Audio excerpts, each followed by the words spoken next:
पहले सर सबसे पहले अपने व्यूअर्स और सब्सक्राइबर्स को मैं बताना चाहूँगा कि नेटवर्क की कनेक्टिविटी ठीक से ना होने की वजह से सर का कॉल रिकॉर्ड मैं कर रहा हूँ और सर ने विज्ञापन 50 को क्रैक किया है। विषय है सर का संस्कृत, और संस्कृत के जितने भी हमारे साथी चैनल पे जुड़े हुए हैं, विज्ञापन 51 की तैयारी कर रहे हैं या अदर स्टेट में संस्कृत विषय से असिस्टेंट प्रोफेसर बनने की इच्छा रखते हैं, उनके लिए सर से मैंने रिक्वेस्ट किया कि सर आइए और लोगों का मार्गदर्शन करिए। सर का नाम है डॉक्टर अरविंद कुमार और वर्तमान में सर छत्तीसगढ़ स्कूल एजुकेशन में कार्यरत हैं। Chandigarh sir, Chandigarh school education में सर कार्यरत हैं।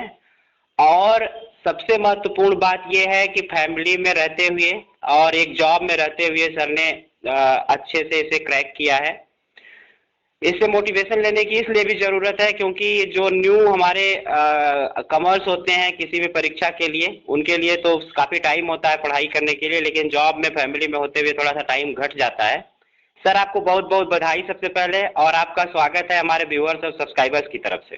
जी धन्यवाद विनीत सर, आपका बहुत बहुत। और मैं धन्यवाद करता हूँ सभी व्यूवर्स का कि आप लोग मुझे सुनने के लिए यहाँ पर उपस्थित हैं और मुझे भी मौका मिल दिया अपनी कहानी को बताने का और दूसरों को प्रेरणा देने का।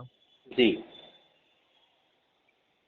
सबसे पहले सर मैं एक प्रश्न आपसे करूंगा कि आपका विषय संस्कृत की तैयारी का क्या आप रणनीति बनाए थे और किस तरीके से आपने उसको कार्य रूप में परिणित किया।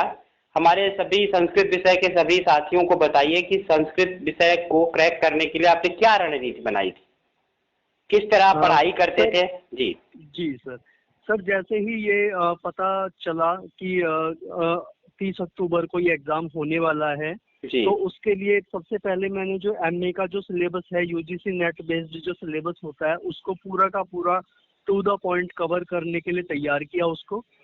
हालांकि हम जब नेट जेआरएफ करते हैं तो उसको एक बार पढ़ चुके होते हैं, पर दोबारा से हम उसको टू द पॉइंट एक एक छोटी छोटी चीजों को हम क्लियर करते हैं, ताकि मल्टीपल चॉइस ऑप्शन क्वेश्चन आते हैं तो उसमें हमें छोटी से छोटी चीज को क्लियर करना पड़ता है।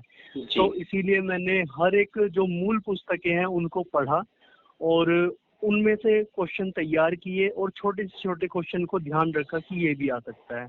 तो उसी तरीके से फिर तैयार होकर के पूरा जब सिलेबस कवर हो गया तो फिर एग्जाम देने के लिए बैठे और फिर एग्जाम अच्छा हुआ था फिर उसके बाद।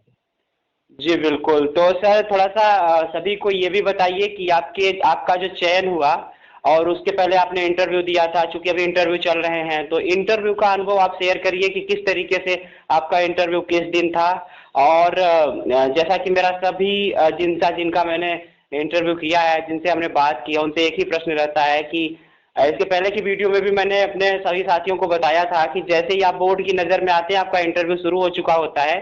तो आप जैसे ही बोर्ड की नज़र में आए उसके बाद से क्या क्या घटनाक्रम आपके साथ घटा, किस तरीके के प्रश्न पूछे गए, ये भी ज़्यादा जरूरी है ताकि लोगों को कुछ उसमें से समझने को मिले। जी बिल्कुल। मैं बताना चाहूँगा सभी व्यूअर्स को कि जब मेरा रिटर्न का रिजल्ट आया तो उसमें 57 कैंडिडेट्स को शॉर्टलिस्ट किया गया था। तो उसमें मेरा रैंक अच्छी थी और मेरी 9वीं रैंक थी उसमें रिटर्न के जो रिजल्ट आया था। तो फिर भी मैंने उसमें तैयारी करने की शुरू ठान ली, क्योंकि मुझे था कि मुझे एक सीट लेनी है असिस्टेंट प्रोफेसर संस्कृत में।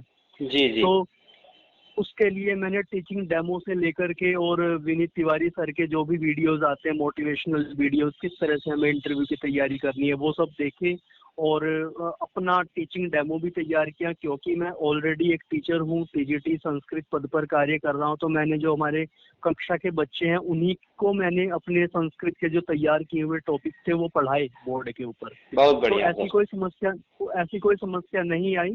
तो सिंपल टॉपिक मैंने 3 टॉपिक तैयार किए थे सर, और 3 में से एक टॉपिक मेरा वहाँ पर आयोग के सामने काम भी आया और वो मैंने वर्बली उनको पढ़ाया, क्योंकि मुझे कहा गया था कि आप बोर्ड पे नहीं, आप हमें वर्बली बच्चे समझ करके पढ़ा दीजिए, और वो मैंने उनको वर्बली पढ़ाया।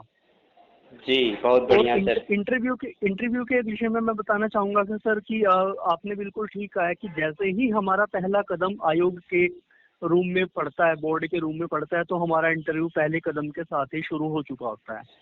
तो जैसे ही मैं गया सर, क्योंकि उस दिन गर्मी का दिन था, तो मैं अंदर एंट्री की तो उन्होंने डॉक्यूमेंट रखने को कहा टेबल के ऊपर, और फिर उन्होंने मुझे सहज भाव से कहा कि आप बैठ जाइए। मैंने कहा सर धन्यवाद।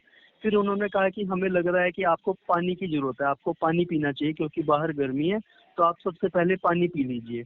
तो उनके कहने के अनुसार मैंने थोड़ा सा पानी जो रखा हुआ था कैंडिडेट के लिए वो मैंने पिया, और उसको पीने के बाद धन्यवाद किया। तो सर ने बड़े सहज भाव में कहा कि पानी पीने के बाद व्यक्ति का जो तन मन है वो शांत हो जाता है और वो किसी भी कार्य के लिए तैयार हो जाते हैं। मैंने कहा जी सर। तो इस तरीके से उन्होंने सहज किया, पहले तैयार किया कि कैंडिडेट बिल्कुल तैयार हो जाए हमारे प्रश्नों का जवाब देने के लिए, फिर उन्होंने अपने प्रश्न। जी बिल्कुल सर, इसके पहले जो मैंने वीडियो बनाया था आपने देखा होगा, मैंने बताया था कि कई बार वो बहुत ज़्यादा सहज करते हैं और कई बार स्ट्रेस भी बहुत ज़्यादा देते हैं। तो जो भी इंटरव्यू देने के लिए लोग जा रहे हैं उन्हें दोनों के लिए तैयार रहना चाहिए। ये परिस्थितियां जो घटती हैं वो पहले से पता रहती हैं कि इस तरीके की चीज़ मेरे साथ घट सकती है, तो प्रिपेयर होकर व्यक्ति जाता है तो किसी प्रकार के तनाव में नहीं आता है। सर आपसे एक प्रश्न मैं अंत में ये करना चाहूँगा कि हमारे जो आगे के इंटरव्यू दे रहे जो साथी हैं, सब कई बार ऐसा होता है कि सर हम सब कुछ तैयार करके जाते हैं, अच्छे से सोच के जाते हैं, लेकिन फिर भी हमें ऐसा लगता है कि कोई न कोई कमी रह गई। तो ऐसी कोई कमी आपने फील की हो कि ये मेरे से नहीं हुआ, और आगे जो इंटरव्यू देने वाले हमारे साथी हैं वो गलती ना करें, तो उन्हें क्या कहना चाहेंगे आप? सर मैं आगे आने वाले जो भी सब्जेक्ट के इंटरव्यू हैं उनके जो तैयारी करने वाले कैंडिडेट्स हैं उनको मैं यही कहना चाहूँगा कि आप अपना बेस्ट दीजिए, अपना 100% देने की कोशिश कीजिए। बल्कि सच्चाई ये है कि हम कभी भी हमारा इंटरव्यू 100% जाता नहीं है, लेकिन हमें तैयारी 100% के हिसाब से ही करनी होती है। और किसी भी प्रश्न का जवाब अगर हम नहीं भी दे पाते तो हम सहज भाव से उसको मना कर सकते हैं। वो हमारे मना करने का तरीका भी देखते हैं कि हम किस तरीके से उनको मना कर रहे हैं। हम एरोगेंट तो नहीं हो जा रहे हैं या हम सहज भाव से उनको मना कर रहे हैं। तो ये भी हमारा तरीका देखा जाता है, हमारे उठने बैठने का तरीका देखा जाता है, हमारी वेशभूषा देखी जाती है, हमारे वॉइस की क्लैरिटी देखी जाती है कि हमारा वॉइस कितना क्लियर है। तो इन सब चीज़ों को वहाँ पे ऑब्जर्व किया जाता है। तो अगर आप अपना इंटरव्यू 100% नहीं भी मान लीजिए आपका हुआ, तो ऐसा नहीं है कि आपका सिलेक्शन नहीं होगा। हो सकता है कि क्या बात उनको आप में अच्छी लग गई हो कि वो आपको अच्छे मार्क्स दे दें। तो कभी भी आप हतोत्साहित ना हो और अपनी उम्मीद को बनाए रखें। बहुत बहुत बहुत बहुत बढ़िया सर। सर बहुत बहुत धन्यवाद।